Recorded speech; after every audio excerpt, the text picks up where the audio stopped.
شرور أنفسنا ومن سيئات أعمالنا من يهده الله فلا مضل له ومن يضلل فلا هادي له وأشهد أن لا إله إلا الله وحده لا شريك له وأشهد أن محمدا عبده ورسوله. أما بعد فإن خير الحديث كتاب الله وخير الهدي هدي محمد صلى الله عليه وسلم وشر الأمور محدثاتها وكل محدثة بدعة وكل بدعة ضلالة. قال الله تعالى في كلامه المجيد والفرقان الحميد: أعوذ بالله من الشيطان الرجيم، بسم الله الرحمن الرحيم. إن الله مع الذين اتقوا والذين هم محسنون. وقال: إياك نعبد وإياك نستعين. وقال رسول الله صلى الله عليه وسلم فيما قاله عن ربه: أنا عند ظن عبدي بي. সকল প্রশংসা আল্লাহ তাআলার জন্য, যিনি আমাদেরকে অনেক ব্যস্ততা রেখে আল্লাহর ঘরে উপস্থিত হওয়ার তৌফিক দিয়েছেন। এই জন্য আল্লাহর প্রশংসা করি, আলহামদুলিল্লাহ। শতকোটি দরুদ ও সালাম সেই মহান ব্যক্তিত্বের জন্য যা দেখানো পথে চললেই শান্তি। প্রিয় ভাইরা আমার, মানুষ বলতেই সে চিন্তাগ্রস্ত থাকে। কেউ তার পেছনের জীবন নিয়ে চিন্তাগ্রস্ত, সে এত বেশি অপরাধ করেছে যে অপরাধের কারণে সে ভবিষ্যতে আশঙ্কা করছে খারাপের কোনো কিছু। কেউ আছে বর্তমান নিয়ে চিন্তাগ্রস্ত, কেউ আছে ভবিষ্যৎ নিয়ে চিন্তাগ্রস্ত। আরবিতে গত জীবন নিয়ে চিন্তাগ্রস্ত হলে এটাকে হুজন বলা হয়, আর বর্তমান নিয়ে চিন্তাগ্রস্ত হলে সেটাকে হাম বলা হয়। ভবিষ্যৎ নিয়ে চিন্তাগ্রস্ত হলে সেটাকে খৌফ বলা হয়। প্রত্যেকটার আপনার শব্দ আছে, কিন্তু বাংলাতে সবটাকেই চিন্তা বলে। গত জীবন, বর্তমান, ভবিষ্যৎ সবই। একজন মানুষ সে ভবিষ্যৎ নিয়ে সবচেয়ে বেশি চিন্তাগ্রস্ত হয়, কারণ ভবিষ্যৎ সম্পর্কে আমাদের কোনো জানা নেই, আমরা জানি না, সেটা গায়েবী ব্যাপার। এই কারণে অধিকাংশ মানুষ ভবিষ্যৎ নিয়ে চিন্তাগ্রস্ত। একজন গরিব মানুষ যে চিন্তাগ্রস্ত থাকে ভবিষ্যৎ সময় তার কেমন চলবে, তার কাছে টাকা করে নেই। একজন ধনী মানুষ সে চিন্তাগ্রস্ত হয় যে ধন তার হাতে আছে সেটা টিকে থাকবে কিনা, না নিঃশেষ হয়ে যাবে। প্রত্যেকে চিন্তাগ্রস্ত। একজন তার টাকা করে নেই, কীভাবে সে সংগ্রহ করবে, ভবিষ্যতের জন্য কীভাবে ব্যালেন্স তৈরি করবে সেটা নিয়ে চিন্তাগ্রস্ত। একজন মানুষ নিজের সন্তান নিয়ে চিন্তাগ্রস্ত যে আমি যদি মৃত্যুবরণ করি তা আমার সন্তানের কী হবে, মানে চিন্তার কোনো শেষ নেই। একজন ছাত্র, তারও চিন্তা থাকে ভবিষ্যতে আমি কেমন পর্যায়ে যেতে পারবো। একজন যে চাকরি করে সেও চিন্তা করে ভবিষ্যতে আমার অবস্থার উন্নতি হবে কি হবে না, আমি কি উন্নতি লাভ করতে পারবো কি পারবো না, মানে চিন্তার কোনো শেষ নেই। বিশেষ করে যে এলাকায় আপনার যুদ্ধ বিগ্রহ চলে তারা বেশি চিন্তাগ্রস্ত যে ভবিষ্যতে কি হবে। যেরকম বাংলাদেশের মানুষ আমরা চিন্তাগ্রস্ত যে হাসিনা পালিয়ে যাওয়ার পর সামনে কি হবে, যে যারা ক্ষমতায় এসেছে তারা কি অবস্থায় আমাদেরকে রেখে যাবে, চিন্তাগ্রস্ত আমরা। চিন্তার শেষ নেই, চিন্তা সবাই চিন্তিত। এই চিন্তা একমাত্র দূর করা সম্ভব শরীয়তের পথে যদি অবলম্বন করা যায়। কারণ আল্লাহ মানুষকে এবং রাসূল আকরাম সাল্লাল্লাহু আলাইহি ওয়াসাল্লাম তার উম্মতকে এমন কিছু পলিসি বাতলিয়ে দিয়েছেন যেগুলো অনুসরণ করা হলে চিন্তা থাকবে না। সুতরাং আজকে আমরা সেগুলো জানার চেষ্টা করি। প্রথমত, যেই ব্যাপার নিয়ে যদি আমরা অন্তঃস্থলে জায়গা দিই তাহলে চিন্তা দূর হবে, যে সবসময় মনে করবো যে আল্লাহ আমার সাথে আছেন। এই আল্লাহর সাথে থাকা, আপনার সহযোগিতায় থাকা, সেটা কিন্তু এমনিতেই হবে না। সেটার জন্য আপনার সৎকর্ম লাগবে, সেটার জন্য তাকওয়া অবলম্বন করতে হবে, নতুবা খালি খেলে আল্লাহ আপনার সহযোগিতা করবেন না। এই কারণে সবসময় মনে রাখতে হবে যে আমি তাকওয়া অবলম্বন করছি, সৎ কাজ করতেছি, ইনশাআল্লাহ আল্লাহ আমার সহযোগিতা করবেনই করবেন। কারণ আল্লাহ নিজেই ওয়াদা করেছেন, আল্লাহ বলছেন ইন্নাল্লাহা মাআল্লাযীনা তাকাউ ওয়াল্লাযীনা হুম মুহসিনুন, যে নিশ্চয়ই আল্লাহ ওদের সাথে রয়েছেন যারা আল্লাহকে ভয় করে এবং সৎকর্ম করে। তাইলে আমাদের কাজ যেটা, সেটা হচ্ছে তাকওয়া অবলম্বন করা, আল্লাহকে ভয় করা। দ্বিতীয় নম্বর হচ্ছে সৎকর্ম করা। যদি আল্লাহকে ভয় করে সৎকর্ম করতে পারি তাইলে আল্লাহ ইনশাআল্লাহ আমাদের সহযোগিতায় থাকবেন, এটা আল্লাহর ওয়াদা। দ্বিতীয় নম্বর, যে কাজ করলে আমাদের এই চিন্তা, ভবিষ্যৎ নিয়ে চিন্তা দূর হতে বাধ্য, সেটা হচ্ছে আল্লাহর ব্যাপারে ভালো ধারণা পোষণ করা, যে আল্লাহর ব্যাপারে ভালো চিন্তা পোষণ করতে হবে। কারণ আল্লাহ নিজেই বলছেন আনা ইনদা যান্নি আবদি বি, আমি আমার বান্দা যেরকম আমার ব্যাপারে ধারণা করে আমি তার সাথে সেরকম আচরণ করে থাকি। সুতরাং একজন মানুষ যিনি ইমানদার তিনি অবশ্যই বিশ্বাস করবেন, চিন্তা করবেন আল্লাহ অবশ্যই আমাকে রিজিক দিবেন, আল্লাহ আমাকে অবশ্যই সুস্থ রাখবেন, এবং আল্লাহ অবশ্যই আমার যে চিন্তা, আমার যে বিষণ্ণতা এগুলো ইনশাআল্লাহ দূর করে দেবেন, এবং রিজিক আসতে দেরি হলে সে আপনার আশঙ্কা বোধ করবে না যে যখন রিজিক আসে তখন আসবেই আসবে। তাইলে আপনি যেভাবে ধারণা করবেন আল্লাহর সাথে সেভাবে তিনি আপনার সাথে আচরণ করবেন। তাহলে আপনার ধারণা যেন ভালো হয় যে আল্লাহ অবশ্যই আমার চিন্তা দূর করে দেবেন, অবশ্যই আমাকে রিজিক দিবেন, অবশ্যই আমাকে সুস্থ রাখবেন। এই জন্য কোনো পথ ধরতে হয় না। বর্তমান যুগে বিশেষ করে অনেকগুলো কোম্পানি বের হয়েছে যেগুলো মানুষের আপনার নিরাপত্তা বিধান করার চেষ্টা করে। ইন্স্যুরেন্স কোম্পানিগুলো এগুলোকে মানুষকে আল্লাহর উপর নির্ভরতা থেকে দূরে সরিয়ে তারা মানুষকে তাদের সাথে সম্পৃক্ত করার চেষ্টা করে যে আপনি সামনে অসুস্থ হয়ে পড়তে পারেন, তাইলে আপনি কি জীবন বীমা করুন, ঠিক না? এরকম একজনে গাড়ি রোডে নামিয়েছে যে ইন্স্যুরেন্স করে রাখুন, যেন গাড়ি যদি কোনো নষ্ট হয়ে যায়, পড়ে যায়, জ্বলে যায়, তাহলে সেটার নিরাপত্তার জন্য। তাইলে আল্লাহর উপর চিন্তা দূরে সরিয়ে, আল্লাহর থেকে তাওয়াক্কুলকে দূরে সরিয়ে আপনি কোম্পানির উপর নির্ভরশীল হতে যাচ্ছেন। এটা কি ভালো? অবশ্যই ভালো। তাইলে আল্লাহ ওইভাবে আপনার সাথে আচরণ করবেন। কিন্তু আপনি যদি গাড়ি নামিয়ে আল্লাহর উপর ভরসা করেন যে আমি সৎকর্ম করব, তাকে অবলম্বন করব, আল্লাহ ইনশাআল্লাহ আমার গাড়িকে হেফাজত করবেন, তাইলে তো আল্লাহ হেফাজত করবেন। আপনার চিন্তা যেরকম ওইরকমই হবে। হ্যাঁ, এই চিন্তা যত কঠিন হবে ততই কাজ হবে। আমি এক সময় তাবলিগে গিয়েছিলাম, চিল্লাতে গিয়েছিলাম, যখন হাটাজারি পড়তাম তখন। তো চিল্লাতে যাওয়ার পর একটা হেডমাস্টার আমাদের সাথে চিল্লা ছিল। তো তার কপালের মধ্যে টিউমার হয়েছে, একবারে সেজদার জায়গা বরাবর বড় টিউমার। তা আমি বললাম যে আপনি এই টিউমারটাকে অপারেশন করে চিকিৎসা করতে পারেন না? তিনি বললেন যে আমি ডাক্তারের কাছে গিয়েছিলাম, ডাক্তার বললো যে অপারেশন করতে হবে। ডাক্তারকে জিজ্ঞাসা করছে অপারেশন করলে কয়দিন নামাজ পড়া, সেজদা করা বন্ধ করতে হবে? বলে হইতে পারে সপ্তাহখানেক আপনি সেজদা করতে পারবেন না, ইশারা করে নামাজ পড়তে হবে। তিনি বলছেন না, সেজদা যদি দেওয়া না যায় মনে শান্তি আসে না, সেজদা দিতে হবে আমাকে। সুতরাং আল্লাহ টিউমার দিয়েছেন, আল্লাহ ভালো করবেন। আমি একদিনও আমি ধৈর্য ধরতে পারবো না যে আল্লাহর সেজদা থেকে দূরে থাকতে পারবো না। আমাদের সাথে থাকতে মাত্র 1 সপ্তাহ 1.5 সপ্তাহের মধ্যে তার টিউমার গায়েব হয়ে গেল। আস্তে আস্তে নিচের দিকে ডাকতে শুরু করলো, কারণ কঠিন বিশ্বাস।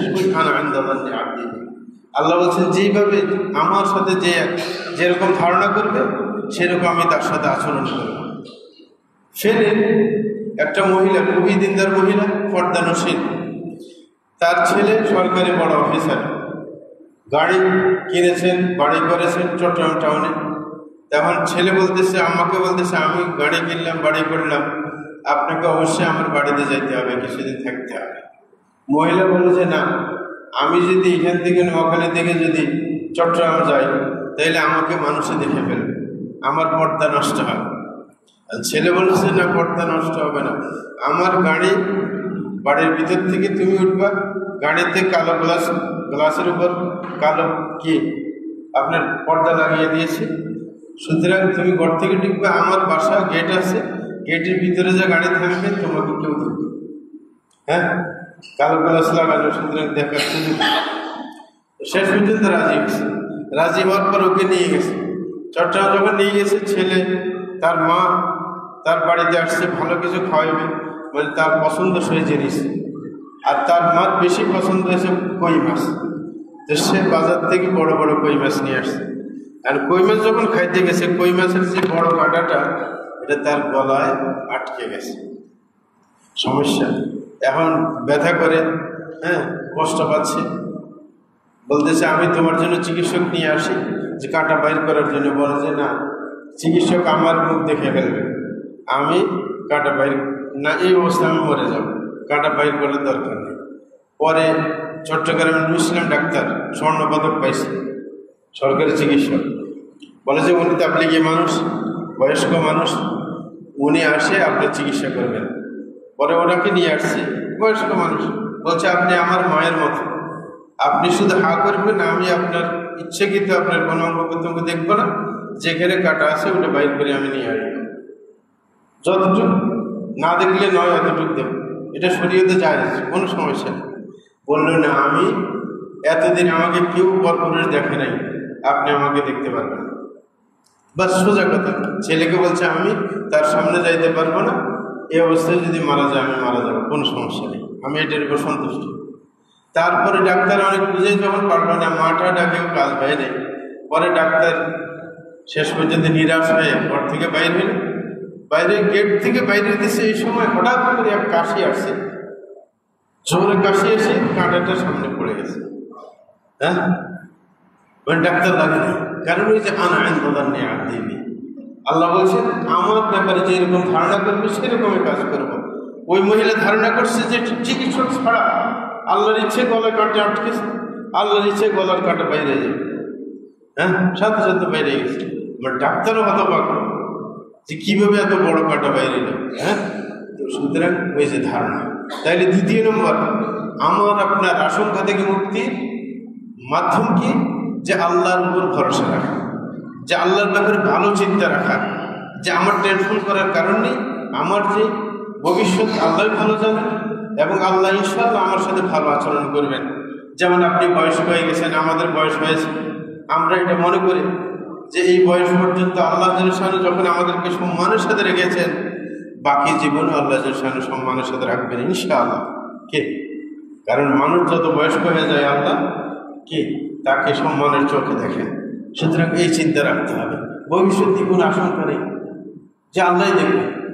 আমাদের রাষ্ট্র নিয়ে চিন্তা যে কি হবে না হবে, না আল্লাহ ভালোই কিছু করবেন, এত মানুষ রক্ত দিয়েছে, সুতরাং আল্লাহ তাদের রক্ত বৃথা যেতে দেবেন না, অবশ্যই ইনশাআল্লাহ ভালো কিছু হবে।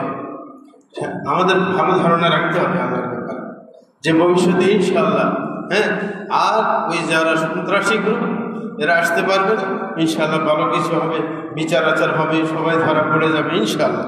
আমরা ভালো ধারণা রাখি, তাইলে আল্লাহ ওইভাবে আমার সাথে আচরণ করবেন। তৃতীয় নম্বর, যদি আমরা আল্লাহর কাছে সাহায্য চাই সর্ব ব্যাপারে, তাইলে আল্লাহ আমাদেরকে সহযোগিতা করবেন।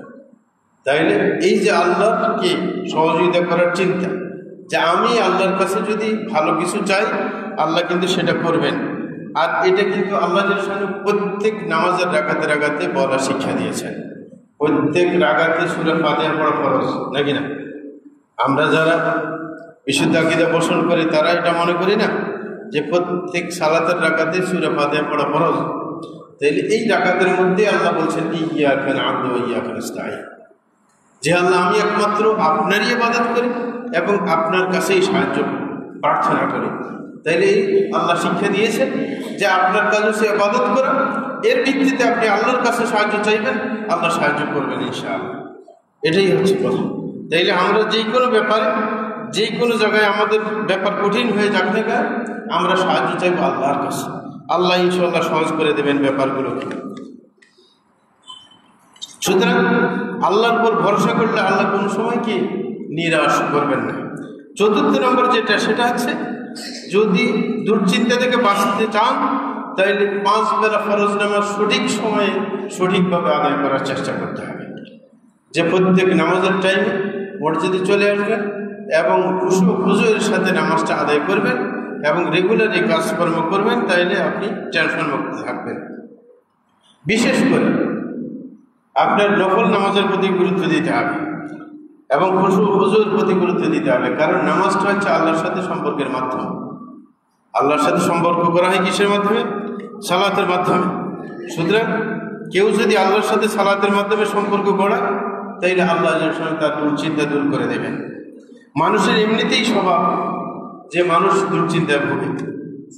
আল্লাহ নিজেই বলেন, ইদা মাসসাহু ইন্নাল ইনসানা খুলিকা হালুআ ইদা মাসসাহু শাররু জাযুআ ওয়া ইদা মাসসাহুল খায়রু মানুআ ইল্লাল মুসাল্লিন আল্লাযীনা হুম আলা সালাতিহিম দাঈমুন। আল্লাহ বলেছেন, মানুষ সাধারণত তাদেরকে সৃষ্টি করা হয়েছে অস্থির প্রকৃতির, যে যখন তাদের কোনো অকল্যাণ হয়ে যায় তখন তারা অস্থির হয়ে পড়ে, আর যখন কোনো কল্যাণ হয় তখন তারা অন্যকে দিতে কৃপণতা করে। কোনো ভালো কিছু হয়ে গেল।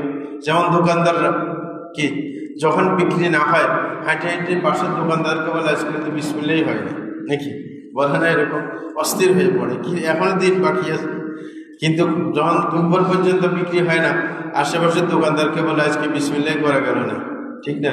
কিন্তু যেই দিন বিক্রি ভালো হয় ওদিন কারোর কাছে কথা বলে না, মনে করে যে আজকে ভালো বিক্রি হয়েছে, আশেপাশের দোকানদার দেখছে, সুতরাং আস্তে করে কি বাড়ি দিয়ে পালিয়ে যেতে হবে, নতুবা কেউ বলবে যে নাস্তা করা আজকে তো ভালো বেশি বিক্রি হয়েছে, নাকি না? এটা মানুষের স্বভাব। এই কারণে আল্লাহ বলছেন যে মানুষের স্বভাব ভবিষ্যৎ নিয়ে চিন্তায় থাকা, কিন্তু এটার থেকে আল্লাহ কাকে রক্ষা করবেন? ইল্লাল মুসাল্লিন, যারা সালাত কায়েম করে তাদেরকে আল্লাহ দুশ্চিন্তা থেকে রক্ষা করবেন। কিন্তু শুধু সালাত কায়েম না, আল্লাযীনা হুম আলা সালাতিহিম দায়িমুন, যারা সর্বদা সালাত সঠিকভাবে আদায় করবে তাদের চিন্তা, ভবিষ্যৎ নিয়ে চিন্তা আল্লাহ দূর করে দেবেন। তাইলে এটা হচ্ছে 4 নম্বর পলিসি। 5 নম্বর যেটা করণীয় চিন্তা বিষণ্ণতা, ভবিষ্যৎ নিয়ে আশঙ্কা দূর করার জন্য, সেটা হচ্ছে আমরা মনে করব যে ভবিষ্যৎ নিয়ে যে শঙ্কা মানুষের মধ্যে সৃষ্টি করে এটা শয়তান করে। কে করে? শয়তান। শয়তান মানুষের মধ্যে ভয় ঢুকিয়ে দেয়, শয়তানের চালাচালারা ভয় ঢুকিয়ে দেয়, এটা হচ্ছে নিয়ম। 1 নম্বর, শয়তানি কি করে? মানুষকে ভবিষ্যৎ নিয়ে আশঙ্কায় ফেলে যে দান সদকা কম করো, নতুবা ভবিষ্যতে টাকা থাকবে না, সমস্যায় পড়ে যাবে। এরকম শয়তানের চালাবেলারাও আপনাকে বলবে, আপনি যদি দান সদকা বেশি করতে চান, আপনার ছেলে বলবে, মেয়ে বলবে, বন্ধু বান্ধব বলবে যে বেশি দান সদকা করতে নাই, নাইলে টাকা শেষ হয়ে যাবে, এক সময় বিপদে পড়তে হবে। হ্যাঁ, এরকম বুদ্ধি দিবে।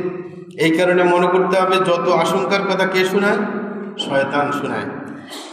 এই কারণে শয়তান যদি জানেন যে এটার উৎস, তাইলে এটাকে আপনি পাত্তা দিবেন না, কখনো শয়তানের কুমন্ত্রণার পিছনে পড়বেন না, বরং আপনি বিশ্বাস করবেন আমি আল্লাহতে বিশ্বাসী, আল্লাহ ইনশাআল্লাহ সমস্ত বিপদ আপদ থেকে আমাকে রক্ষা করবেন। এটাই আল্লাহ কুরআনের মধ্যে বলেছেন, ইন্নামা যালিকুম শাইতান ইউখাউফু আউলিয়াহ ফালা তাখাফুহুম ওয়া খাফুনি ইন কুনতুম মুমিনিন। আল্লাহ বলেছেন শয়তান তার চামুন্ড যারা আছে তাদেরকে ভয় দেখায়। শয়তান কি করে?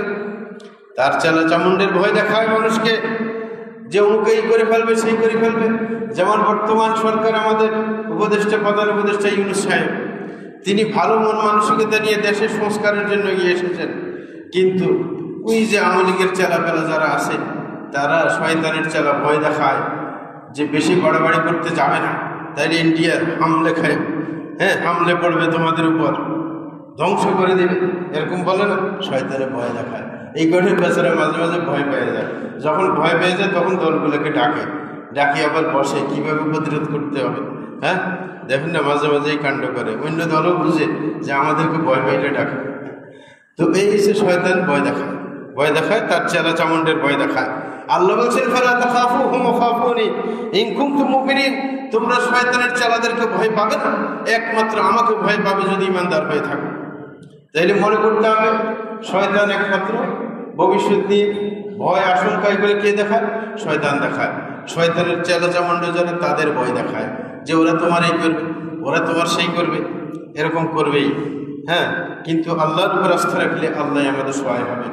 তাইলে আমরা আমাদের দেশের ব্যাপারে এই চিন্তা করব, যতই ভয় আসুক না কেন আল্লাহর উপর বিশ্বাস করব, ইনশাআল্লাহ আল্লাহই শয়তানের চালাদেরকে নাস্তা নাবুদ করে দেবেন ইনশাআল্লাহ, এবং আমরা সহি সালামতে ইনশাআল্লাহ সামনে ধর্মকর্ম পালনের সুযোগ পেয়ে যাব ইনশাআল্লাহ। 6 নম্বর যেটা ভবিষ্যৎ নিয়ে চিন্তা দূর করার জন্য, সেটা হচ্ছে এই কথা ইয়াকিন করতে হবে যে যত বিপদ আপদ আসুক না কেন আল্লাহ ইমানদারদের থেকে সেই বিপদ আপদ সরিয়ে নেবেন। তাহলে যত বিপদ আসুক এটা সরানোর দায়িত্ব কার? আল্লাহ সরিয়ে দেবেন। হয়তো বা আল্লাহ একবারে বিপদকে দূর করে দেবেন, অথবা যদি বিপদ ভাগ্যে লেখা থাকে তাহলে বিপদকে ধৈর্যের সাথে গ্রহণ করার সুযোগ দিয়ে দেবেন। হ্যাঁ, দুইটার একটা করবেন, কারণ ভাগ্যে লেখা গেলে ওটা তো ডিঙ্গানো যাবে না, কিন্তু আল্লাহ কি করবেন? ওটাকে ধৈর্যের সাথে মোকাবেলা করার তৌফিক দিবেন, এবং ওই বিপদ নিয়ে আপনি জীবন চালিয়ে যেতে পারবেন। এরকম অনেক মানুষ আছে, আমরা দেখেছি। আমাদের এক বন্ধু সাহেব আছে, নাম বলবো না, যে তাকে জিন এমনভাবে ধরেছে শরীরের জায়গায় জায়গায় চলে, যেখানে আক্রমণ করে এখানে ব্যথা করে, কষ্ট, দীর্ঘদিন দিয়ে কষ্ট পাচ্ছেন। কিন্তু আল্লাহ উনি বলছেন যে আল্লাহ আমাকে এই ধৈর্য ধরার তৌফিক দিয়েছেন, যে কষ্ট পাই এতে করে আমার কি হয়, যদি বেশি কোরআন তেলাওয়াত করি, বেশি নফল নামাজ পড়ি, জিন আর সুবিধা করতে পারে না। তাইলে আল্লাহ এটার মাধ্যমে আমাকে নিয়ামত দিয়েছে যে আমি সবসময় আল্লাহর সাথে কানেক্টিভ থাকি, ঠিক না? আল্লাহর সাথে আমার কানেকশন থাকে, যে যত বেশি কোরআন তেলাওয়াত করি, হ্যাঁ, এরকমের যত বেশি নফল নামাজ পড়ি, জিনের কি উদ্বেগ থেকে আমি বাঁচতে পারি। হ্যাঁ, তাইলে আল্লাহ তার মানসিকতা এরকম তৈরি করে দিয়েছেন যেন বিপদটা ধৈর্যের সাথে তিনি মেনে নিতে পারেন, তিনি সন্তুষ্ট আছেন আল্লাহর উপর। সুতরাং এইভাবে, হ্যাঁ, অথবা বিপদ দূরে সরে যাবে, অথবা বিপদকে সহজভাবে গ্রহণ করার কি আল্লাহ সুযোগ করে দেবেন। তখন দেখা যাবে যে প্রশান্তির সাথে জীবনযাপন করছে, অথচ তার বড় বিপদ তার সাথে আছে, ঠিক না? যেমন ইউনূস আলাইহিসসালামকে আল্লাহ বিপদের সম্মুখীন করলেন, আইয়ুব আলাইহিসসালামকে সম্মুখীন করলেন, তাদেরকে ধৈর্য ধারণ করে তৌফিক দিয়েছেন না? অবশ্যই দিয়েছেন। তো এটাই আমাদের ধারণা করতে হবে। কোরআন মাজিদের মধ্যে আল্লাহ জাল্লাহু এটা সুস্পষ্টভাবে বর্ণনা দিয়েছেন যে সুম্মা নুনজ্জি রুসুলানা ওয়াল্লাযীনা আমানু কাযালিকা হাক্কান আলাইনা নুনজিল মুমিনিন। আল্লাহ জাল্লাহু বলেছেন যে অতঃপর আমি আমার রসুলদেরকে নাজাত দেব, পরিত্রাণ দেব, এবং যারা ঈমানদার রয়েছে তাদেরকেও পরিত্রাণ দেব কি বিপদ আপদ থেকে। এবং এইভাবে আমার উপর দায়িত্ব থাকে মুমিনদেরকে পরিত্রাণ দেওয়া। তাইলে আপনার বিপদ আপদ দূর করার দায়িত্ব কার? আল্লাহর। সুতরাং আল্লাহর উপর বিশ্বাস স্থাপন করতে হবে, ইয়াকিন করতে হবে যে বিপদ আপদ আল্লাহই দূর করে দেবেন। 7 নম্বর, আশঙ্কা দূর করার জন্য এই কথা সবসময় মনে করতে হবে, আপনাকে ইয়াকিন করে নিতে হবে যে যত বিপদ আপদ আসুক না কেন সেটা আমার ভাগ্যে লেখা আছে। সব আমার ভাগ্যে লেখা আছে, ভাগ্যে লেখা না থাকলে বিপদ আসবে না। এটা নিশ্চিন্তভাবে আমার মনে করব, তাইলে সব কিছু আল্লাহর হাতে ছেড়ে দেবে। বিশ্বের সকল মানুষ যদি আমার ক্ষতি করতে আসে, এতটুকুই ক্ষতি করতে পারবে যতটুকু আমার ভাগ্যে লেখা আছে। বিশ্বের সকল মানুষ যদি আমার উপকার করতে আসে, অতটুকুই উপকার করতে পারবে যেটা আমার ভাগ্যে লেখা আছে, এছাড়া আর কিছু না। তাইলে সব কিছু আল্লাহর উপর ন্যস্ত করতে হবে। কি? আল্লাহর উপর ন্যস্ত করতে হবে। যে লাভ ক্ষতি সব কিছুর মালিককে একমাত্র আল্লাহ জাল্লা শানহু। এটাই রাসূল আকরাম সাল্লাল্লাহু আলাইহি ওয়াসাল্লাম সুন্দরভাবে উপস্থাপন করেছেন। আল্লাহ রাসূল সাল্লাল্লাহু আলাইহি ওয়াসাল্লাম বলেন, ওয়া'লাম আন্নাল উম্মাতা লাউ ইজতামাআত আলা আন ইয়ানফাউকা বিশাইইন লাম ইয়ানফাউকা ইল্লা বিশাইইন ক্বাদ কাতাবাহু আল্লাহু লাক। যে তুমি জেনে রাখো যে সকল উম্মত যদি একত্রিত হয় তোমার ফায়দা করার জন্য, তাইলে অতটুকুই ফায়দা করতে পারবে যেটা আল্লাহ তোমার জন্য লিখে রেখেছেন।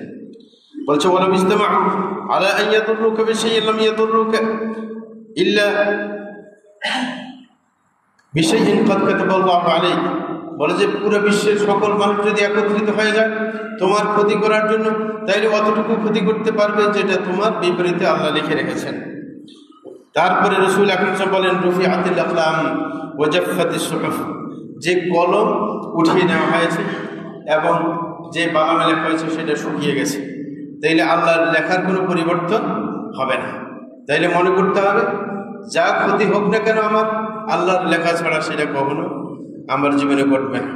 তাইলে নিরাপত্তা পাবেন, মনে প্রশান্তি অনুভব করবেন যে ভাগ্যের বাইরে কোনো কিছু ঘটবে না। এটা মনে রাখলে মনে আপনার প্রশান্তি মিলবে। প্রিয় ভাইরা আমার, এরকমভাবে আরেকটা ব্যাপার, মনের ভয়ভীতি দূর করার জন্য, আশঙ্কা দূর করার জন্য, সেটা হচ্ছে আল্লাহর উপর সব বিষয়ে ভরসা করা, আল্লাহর দিকে সব কিছুকে ন্যস্ত করে দেওয়া। যদি আল্লাহর উপর ভরসা করা যায়, সকল ব্যাপারকে আল্লাহর প্রতি ন্যস্ত করা যায়, তাইলে আল্লাহ অবশ্যই আমার ভবিষ্যৎ নিয়ে যে শঙ্কা বোধ করছি সেটা দূর করে দেবেন। আল্লাহ নিজে বলছেন, ওয়াফাউযু আমরি ইলাল্লাহ ইন্নাল্লাহা বাসীরুম বিল ইবাদ। যে আল্লাহ রাসূলকে শিক্ষা দিয়েছেন এই কথা বলার জন্য যে আমি আমার সকল ব্যাপার আল্লাহর কাছে ন্যস্ত করছি, আল্লাহ জাল্লাহু বান্দার সকল ব্যাপার দেখে থাকেন, তাহলে আল্লাহর দিকে সব কিছু ন্যস্ত করে দেব। এবং আল্লাহ নিজে বলছেন, ওয়া ইয়াতাওয়াক্কাল আলাল্লাহি ফাহুয়া হাসবুহ। যে কেউ যদি আল্লাহর উপর ভরসা করে আল্লাহ তার জন্য যথেষ্ট হয়ে যান। সুতরাং সকল ব্যাপার আল্লাহর উপর ন্যস্ত করব। অন্য আয়াতের মধ্যে আল্লাহ বলেন, কুল ইন্নাল আমরা কুল্লুহু লিল্লাহ। যে হে রাসূল আপনি বলুন যে সকল ব্যাপার আল্লাহর জন্য। তাইলে সকল ব্যাপারকে আল্লাহর প্রতি ন্যস্ত করব, তাইলে আল্লাহ জাল্লাহু অবশ্যই আমার সেই চিন্তা আশঙ্কা দূর করে দেবেন। প্রিয় ভাইরা আমার, আরেকটি কাজ করতে হবে, সেটা হচ্ছে দুইটা জিনিসের মাধ্যমে ধৈর্য, আল্লাহর কাছে সাহায্য চাইতে হবে বিপদ আসলে। সেটা আল্লাহ কোরআনের মধ্যে বলেন, ওয়াস্তাঈনু বিস-সাবরি ওয়াস-সালাহ ওয়া ইন্নাহা লাকাবীরাতুন ইল্লা আলাল খাশিঈন, যে তোমরা ধৈর্যের মাধ্যমে এবং সালাতের মাধ্যমে আল্লাহর কাছে সাহায্য প্রার্থনা করো। তাইলে সাহায্য প্রার্থনা করতে বলেছে কয়টা জিনিসের মাধ্যমে? দুইটা জিনিস, একটা হচ্ছে ধৈর্য, দ্বিতীয় নম্বর হচ্ছে সালাত। সাহাবী বলেন রাসূল আকরাম সাল্লাল্লাহু আলাইহি ওয়াসাল্লামের ব্যাপারে, ইদা হাযাবাহু আমরুন ফাজি'a ইলা সালাহ, যে রাসূল যখন কোনো জিনিস নিয়ে চিন্তিত হতেন সাথে সাথে নামাজের দিকে ধাবিত হতেন, নামাজে দাঁড়িয়ে যেতেন, সালাতের মাধ্যমে আল্লাহর সহযোগিতা চাইতেন, তাইলে আল্লাহ সহযোগিতা করতেন। তাইলে ধৈর্য ধারণ করব এবং পাশাপাশি সালাতের মাধ্যমে আল্লাহর সহযোগিতা চাইব। আল্লাহ বলছেন, ওয়া ইন্নাহা লাকাবীরাতুন ইল্লা আলাল খাশিঈন, যারা খুশুয়ের সাথে নামাজ আদায় করতে পারে তাদের জন্য সালাত, নফল সালাত আদায় করা সহজ। কিন্তু যার নামাজের মধ্যে খুশু নেই সেই ব্যক্তি কিন্তু নফল সালাত বেশি আদায় করতে পারে না। এটা বাস্তব কথা। নিজের উপরে আপনি যাচ বিচার করে দেখবেন। আপনি যদি ফরজ সালাতে খুশু অবলম্বন করতে পারেন, নফল সালাত পড়া আপনার জন্য সহজ হয়ে যাবে। কিন্তু যদি ফরজ সালাতের মধ্যে আপনার যদি গাফলা থাকে, নফল সালাত পড়ার মানসিকতা আপনার তৈরি হবে না। তাইলে আমরা যে কোনো ব্যাপারে আল্লাহর কাছে সাহায্য চাইব ধৈর্য এবং সালাতের মাধ্যমে। প্রিয় ভাইরা, আরেকটা মাধ্যম সেটা হচ্ছে আল্লাহর যে তাকদীর রয়েছে এবং পরকাল রয়েছে সেটার উপর বিশ্বাস স্থাপন করব। যেই কোনো কিছু ঘটুক না কেন সেটা একমাত্র আল্লাহর ইচ্ছায় ঘটবে। আল্লাহ নিজেই বলেছেন, মা আসাবা মিন মুসিবাতিন ফিল আরদি ওয়ালা ফি আনফুসিকুম ইল্লা ফি কিতাব মিন ক্বাবলি আন নাবরাহা ইন্না যালিকা আল্লাহু ইয়াসির। আল্লাহ তাআলা বলেন, যেই কোনো বিপদ জমিনে ঘটুক না কেন এবং তোমাদের নিজের ব্যাপারে ঘটুক না কেন সেটা কিতাবে লেখা আছে, লাউহে মাহফুজে লেখা আছে। তোমাদেরকে সৃষ্টি করার পূর্বে, আকাশ জমিন সৃষ্টি করার পূর্বেই আল্লাহ তাআলা যত বিপদ আপদ দিবেন দুনিয়াতে সব কিছু লিখে রেখেছেন। আল্লাহ বলছেন, ইন্না যালিকা আল্লাহু ইয়াসির, এটা আল্লাহর জন্য একেবারে সহজ লিখে রাখা, কারণ আল্লাহ সব জানেন, এইভাবে লিখে রেখেছেন। তারপর আরেকটা নম্বর, ভবিষ্যতের সংখ্যা থেকে মুক্ত থাকার জন্য সেটা হচ্ছে নেকের কাজ বাড়িয়ে দেব। তাইলে আল্লাহ তাআলা ভবিষ্যতে যে কোনো আশঙ্কা থেকে আমাকে মুক্ত করবেন। ইতিপূর্বে আমি বলেছিলাম এক খুতবার মধ্যে যে হযরত খাদিজা রাদিয়াল্লাহু তাআলা আনহা যখন রাসূল আকরাম সাল্লাল্লাহু আলাইহি ওয়াসাল্লাম তার উপর প্রথম ওহী নাজিল হয় তখন তিনি জ্বরে আক্রান্ত হয়েছেন এবং অস্থির হয়ে পড়েছেন, ভবিষ্যৎ নিয়ে আশঙ্কা বোধ করতেছিলেন। হযরত খাদিজাকে যখন এটা জানাইল তখন হযরত খাদিজা কি বললেন, খাল্লাহুল্লাহ, আল্লাহর কসম, আপনি কি আশঙ্কা বোধ করে আপনার জন্য মানায় না? কে? উনি সান্ত্বনা দিলেন, বললেন যে না, আপনার কোনো ভবিষ্যতে খারাপের কোনো কি সম্ভাবনা নেই। কেন? ইন্নাকা লা তাহমিলুল কালব, তার আগে বলছি ইন্নাকা লা তাসিলুর রাহিম, আপনি আত্মীয়তার বন্ধন রক্ষা করেন, এটা কি সওয়াবের কাজ না? ওয়া ইন্নাকা লা তাহমিলুল কালব, যারা নিজে উপার্জন করতে অক্ষম তাদের দায়ভার গ্রহণ করেন আপনি। ওয়াতুকসিবুল মাদুম, যে নিঃস্ব তাকে উপার্জন ক্ষম করে তোলেন আপনি। ওয়াতুঈনু আলা নাওয়াইবিল হক, এবং যে কোনো বিপদ আপদে অন্যকে আপনি সাহায্য করেন। সুতরাং আপনার মধ্যে এত ভালো গুণ আছে, সেই গুণধারী মানুষ ভবিষ্যৎ সম্পর্কে আশঙ্কা বোধ করতে পারেন না। তাইলে আপনি নেক কাজ করব। যদি আমি নেক কাজ করি তাইলে আমি আশঙ্কা মুক্ত থাকতে পারবো, কারণ নেক কাজ করলে আল্লাহ ভালোবাসবেন। আল্লাহ কি নিজের ভালোবাসার পাত্রকে খারাপের সম্মুখীন করবেন? না, কখনো করবেন না। এটা আল্লাহর ইনসাফ না। এই কারণে আমাদের ওই যে অফিসে আমি চাকরি করছিলাম সৌদি আরবে, ওইখানের যিনি মুদির ছিলেন, মানে আমি 7 বছর ওনার কাছে ছিলাম, কখনো শুনি নাই যে উনি অসুস্থ হয়েছে। কিন্তু অফিসের অনেক লোকে অসুস্থ ছুটি নেয়, কিন্তু উনি ঠিক মতো টাইমে আসছে, হাসি খুশি সব কিছু। তো একদিন আমি বললাম যে তোকে কোনোদিন অসুস্থ হইতে দেখা যায় না, সবসময় হাসি খুশি। তখন উনি বলছেন যে আমি যেই কোনো গরিব লোক আমার কাছে আসুক না কেন, তার চিকিৎসার দরকার, 50,000 রিয়াল লাগবে, আমি দিয়ে দিই। 1 লাখ রিয়াল লাগবে, দিয়ে দিই। মানে যেই কোনো মানুষ আসুক না কেন, টেনশনে আছে, ফ্যামিলি চলতে পারে না, অসুস্থ, চিকিৎসা করতে পারে না, সবাইকে আমি সহযোগিতা করি। সুতরাং তুমি কি মনে করো যে আল্লাহ আমার উপর বেইনসাফি করবে?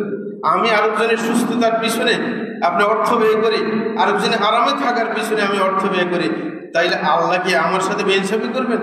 যে আমাকে কষ্ট দিবেন, আমার মনকে আতঙ্কিত করবেন? এটা আল্লাহ ইনসাফ। আল্লাহ নিজেই বলছেন ওমা রব্বুকা বিযাল্লামিল লিল আবিদ, আল্লাহ কখনো কি তার বান্দার উপর জুলুম করেন না। সুতরাং আল্লাহ কেন আমার উপর জুলুম করবেন? আমাকে আল্লাহ খুশি দিয়ে রাখবেন, এটাই নিয়ম, ঠিক না?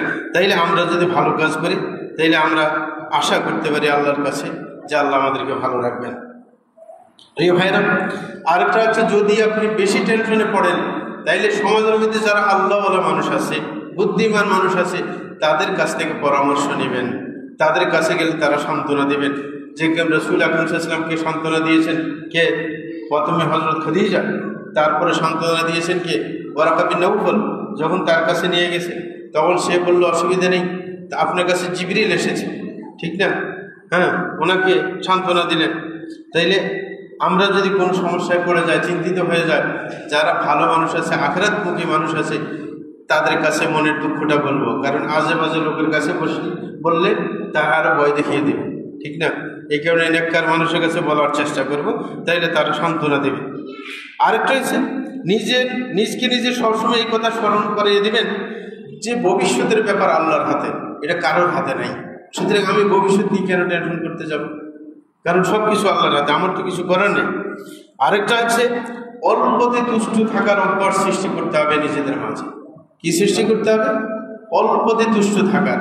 অনেক আছে বেশি কিছু, তার কাছে অনেক টাকা আছে, তারপরেও আর বেশি দরকার।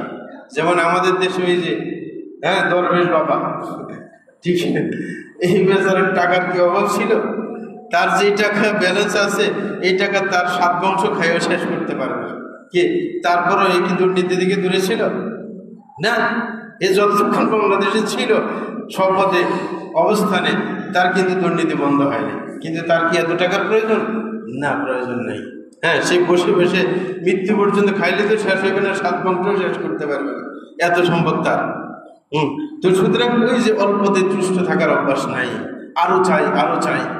মৃত্যু আসা ছাড়া তার লোভ শেষ হবে না। এই কারণে রাসূল বলছেন আখিরুল হিরসি আত-তুরাব, যে মানে মানুষের লোভের শেষ কখন? মৃত্যু হইলে, যখন কবরে যাবে, তার কোনো কি থাকবে না। যে কবরে শুয়ে আছে তার কোনো লোভ আছে? নাই।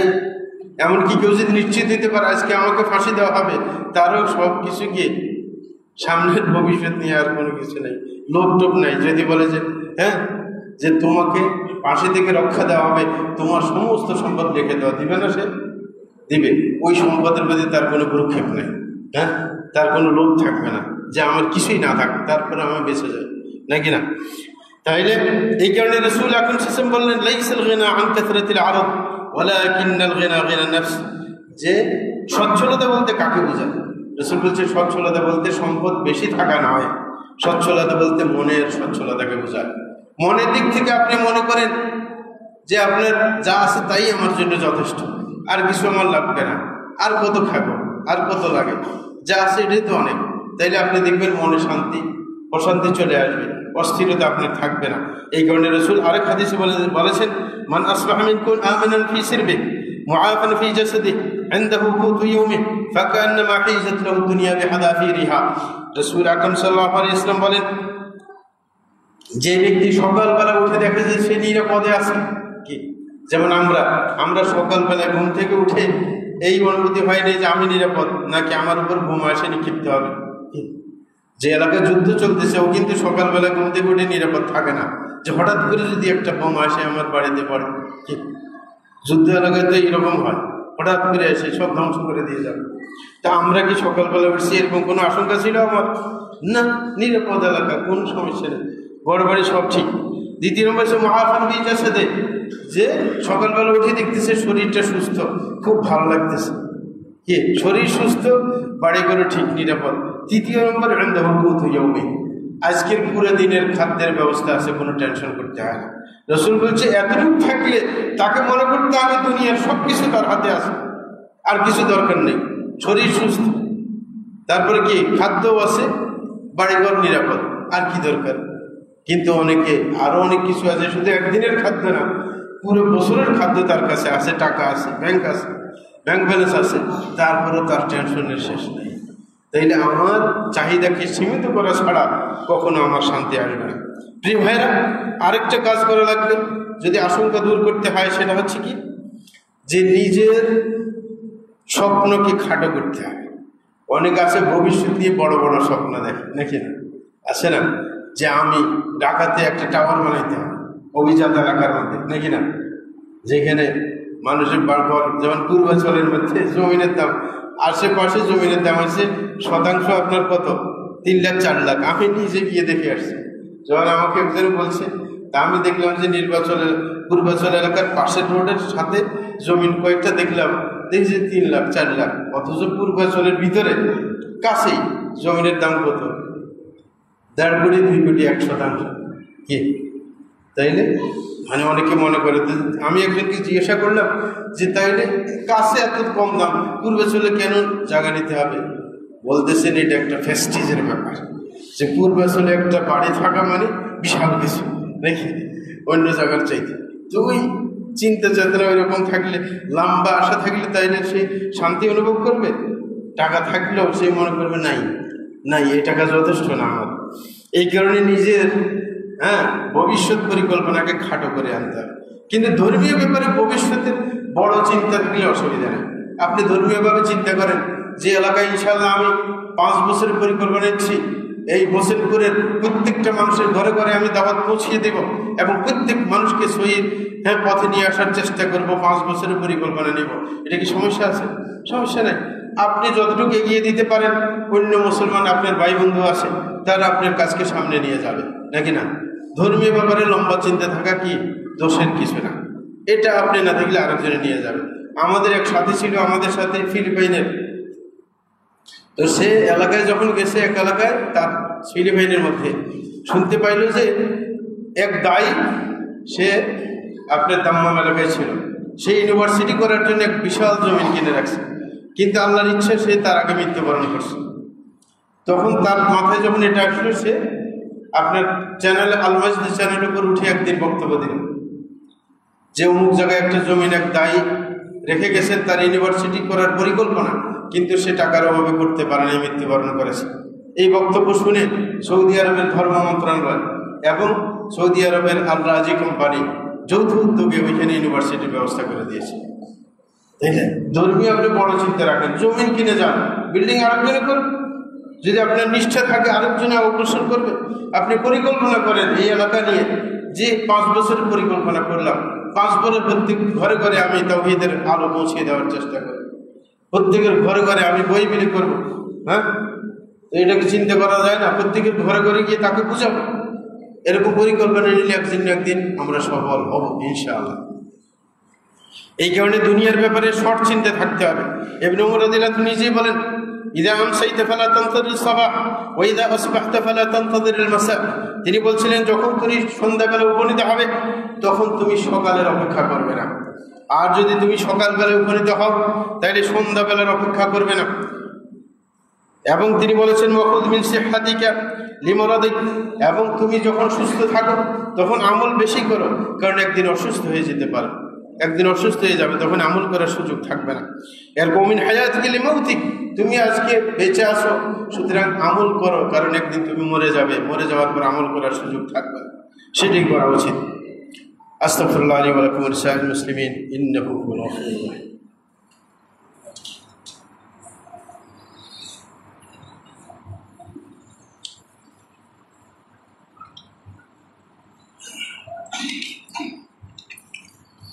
الحمد لله رب العالمين والصلاة والسلام على سيد المرسلين نبينا محمد وعلى آله وصحبه أجمعين ما بعد। প্রিয় ভাইরা আমার, ভবিষ্যতের আশঙ্কা যেটা বলছিলাম সেটা প্রত্যেকের আছে, এবং সেই ভবিষ্যতের সংখ্যা থেকে বাঁচার জন্য শরীয়তের দৃষ্টিকোণে যে ব্যবস্থাগুলো গ্রহণ করার জন্য বলা হয়েছে সেই ব্যবস্থাগুলো আমরা ইতিপূর্বে উল্লেখ করেছি। এবং সেই আশঙ্কা শুধু সবার না, একজন দায়ী, একজন রাসূল, তার মধ্যে এই সংখ্যা থাকতে পারে ভবিষ্যতের ব্যাপারে। হযরত মূসা আলাইহিস সালাম তিনিও আশঙ্কা করেছিলেন। তাকে যখন বলা হয়েছিল যে কার কাছে যাও, ফেরাউনের কাছে যাও, তাকে দাওয়াত দাও, তখন তিনি ভয় পেয়েছিলেন। তিনি বলছিলেন, ইন্না নাখাফু আন ইয়াফরুতা আলাইনা আও ইয়াতগা, আমি ভয় পাচ্ছি তার কাছে যদি দাওয়াত দিতে যায় সে আমার সাথে হটকারিতা দেখাবে, সে বাড়াবাড়ি করবে, এরকম ভয় পেয়েছিলেন। এবং পাশাপাশি আরও বলেছিলেন, ওয়ালাকুম আলাইয়া দামবুন ফাখাফু আন ইয়াকতুলুন, আমি কিন্তু অপরাধ করে ফেলেছি, মানে ফেরাউনের বংশের একজনকে হত্যা করেছি আমি, সুতরাং যদি দাওয়াত দিতে যায় সে তো আমাকে হত্যা করবে। তার পরিবর্তে, তাহলে যে কোনো মানুষের ভবিষ্যৎ নিয়ে শঙ্কা হতেই পারে। এমনকি হজরত ইব্রাহিম আলাইহিসসালামও আশঙ্কিত হয়ে পড়েছেন।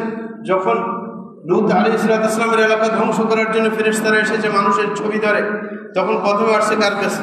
ইব্রাহিম আলাইহিসসালামের কাছে আসলেন। আসার পরে তিনি ভুনা ছাগল তাদের সামনে খেতে দিলেন, তারা কিন্তু খায় না।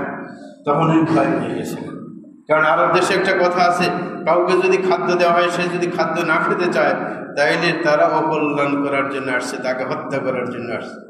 কিন্তু আমরা খাইতে পারি, আমরা বাঙালিরা আরেকজনের ঘরে খাই, তাকে মারতে পারি। আরবদের মধ্যে এই চেতনা নেই, যদি মারার পরিকল্পনা, তাকে খাইবে না, সে খাইবে না। অনেকে আছে না, একজনকে হত্যা করি, তার বাড়ির মধ্যে খানা ছিল রেডি করে, খানা টানা খাইয়ে তারপরে গেছে, এরকম পত্রিকা আসে নাই? হ্যাঁ, এটা কিন্তু আরবদের চেতনা না, এটা বাঙালির চেতনা। আমি আরেকজনকে মারতে যাবে, আবার তার খানা খাইবো, অসম্ভব। তখন ইব্রাহিম ইসলাম ভয় পেয়ে গেছে যে কোনো আমাকে মারতে আসছে। তারপরে বলছে ফাওজাসা মিনহুম খাইফা, তিনি তাদের হাত গুটিয়ে নেওয়ার কারণে ভয় পেয়ে গেছিলেন। কিন্তু তাকে শেষ পর্যন্ত সান্ত্বনা দেওয়া হয়েছে, না আমরা ফেরেশতা, আমরা আসছি কি লূত ইসলামের এলাকা ধ্বংস করে দেওয়ার জন্য, আপনার কোনো ক্ষতি করার জন্য আসে নাই, আপনার সাথে একটু সাক্ষাৎ করতে এসেছি। তখন উনি আশ্বস্ত হইলেন যে না, খারাপ কিছু। তাইলে যে কোনো নবী, যে কোনো বুজুর্গ ভবিষ্যৎ নিয়ে শঙ্কায় পড়তেই পারেন, কিন্তু যেই পথগুলো বাতলে দিলাম কোরআন হাদিসের আলোকে, সেগুলো আমাদের চিন্তায় রাখতে হবে। প্রিয় ভাইরা আমার, মনে করতে হবে একজন মানুষের যে আমরা দুনিয়াতে অবস্থান করছি, এই দুনিয়া কিন্তু আমাদের আরামের জায়গা নয়। দুনিয়া কিনা আরামের জায়গা নয়, বরং এইখানে যে কোনো বিপদ আপদ আসতে পারে, আশঙ্কা আসতেই পারে, এটা স্বাভাবিক নাকি না? এই কারণে হাদিসের মধ্যে রাসূল বলেছেন, আর দুনিয়া সিজনুল মুমিন ওয়া জান্নাতুল লিল কাফির, যে দুনিয়া সে মুমিনের জন্য জেলখানার মতো। জেলখানায় গেলে আপনি কি ভালো কিছু খাওয়াবে না, কিন্তু এখন খাওয়ায়, সব উল্টা চলে আমাদের। অনুন্নত এলাকার মধ্যে বড় নেতারা গেলে জেলখানায় ভালো খাবারও পরিবেশন করা হয় নাকি না, সুবিধাজনক থাকে অনেকে। হ্যাঁ, এই কারণে ভয় পায় না। হ্যাঁ, এই আর কি। তো বলতেছিল যে দুনিয়ার ব্যাপারে আমাদের চিন্তা থাকবে যে দুনিয়া আরামের জায়গা না। যদি এটা মনে থাকে, তাহলে যে কোনো বিপদ আপদ আসলে মানা আমাদের জন্য কি সহজ হবে। এই কারণে দুনিয়া যদি আরামের জায়গা না হয়, দুনিয়ার যদি স্থায়িত্বের জায়গা না হয়, তাহলে দুনিয়ার জন্য এত ব্যতিব্যস্ত হওয়ার কারণ নেই যে দুনিয়ার জন্য বেশি কামাবো না। যেটার সময় দীর্ঘ, সেটার জন্য বেশি কামাবো।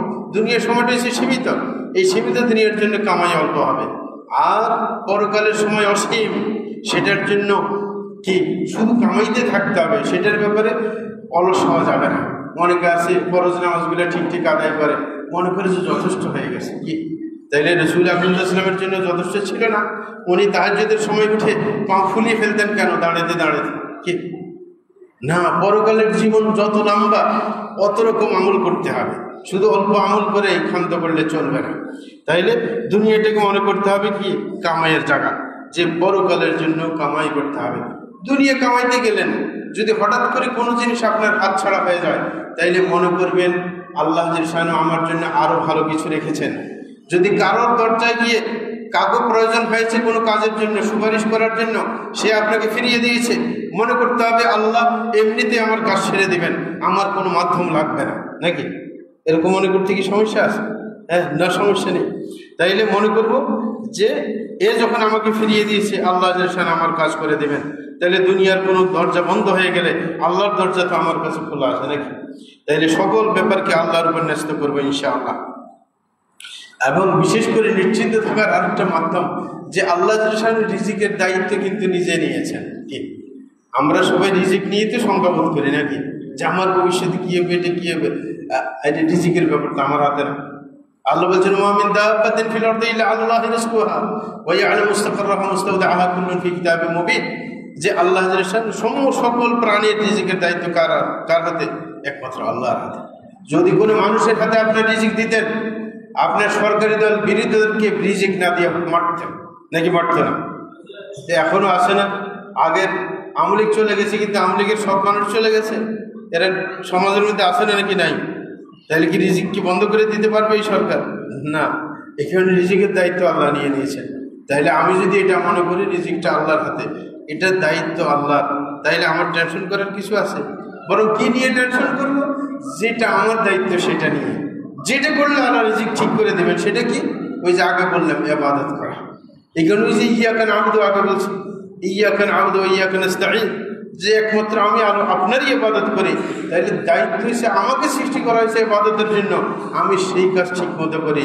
রিজিক নিয়ে টেনশন করতে আপনার রিজিক আল্লাহ দেবে। রিজিক দায়িত্ব আমাকে দেওয়া হয়নি, আমাকে শুধু অলস থাকতে নিষেধ করা হয়েছে। কে? আল্লাহ রাসূল বলছে কে? ই'মাদ, হ্যাঁ বলছে ইহরিস আলা মা ইয়ানফাউক, যেটা তোমার লাভে আসবে সেটা নিয়ে ব্যস্ত থাকো, ওয়ালা তাআজাজ, অলস হবে না। এটা করবেন না যে আমি কিছুই করবে না, ঘরে বসে দেখবো রিজিক এমনি আসবে না। রাসূল বলছেন ইহরিস আলা মা ইয়ানফাউক, যেটা তোমার ফায়দা আসবে সেটা করো, তুমি ওটার থেকে পিছপা হবে না। হ্যাঁ, কাজ করতে থাকো, কাজ করতে থাকো, রিজিক যা আসা সেটা আসবে, টেনশন করা লাগবে না। কিন্তু পথ ধরতে বলা হয়েছে। এই কারণে হযরত ওমর ফারুক রাদিয়াল্লাহু তাআলা আনহু ইয়েমেনে গেছিলেন। ইয়েমেনে কিন্তু ফসল হয়, সৌদি আরবের মতো না। ইয়েমেনের এলাকার ফসল হয়, এখনো হয় ফসল। ইয়েমেন থেকে অনেক জিনিস আছে সৌদি আরবে ঢুকে, খাদ্যদ্রব্য। তো হযরত ওমর গেলেন ওই এলাকাতে, দেখলেন অনেক ক্ষেত আপনার কি খিল পড়ে আছে, মানে কোনো চাষবাস পায়নি। তখন ওনাদেরকে জিজ্ঞাসা করছে যে এই ক্ষেতগুলোর মালিক কে? বলছে যে অমুক, এটার মালিক, এটার মালিক। তখন ওদেরকে বলছে তোমরা খেতে চাষ করো না কেন? বলে যে নাহনুল মুতাওয়াক্কিলুন, যে আমরা আল্লাহর উপর ভরসা করে আছি, আল্লাহ রিজিক দিবেন। হযরত ওমর কি বলছেন? বাল আনতুমুল মুতাওয়াক্কিলুন, না তোমরা আল্লাহর উপর ভরসা করো নাই, আরেকজনের ঘাড়ে চেপে খাওয়ার বুদ্ধি করছো। কি? আরেকজনের ঘাড়ে চেপে খাওয়ার বুদ্ধি করছো।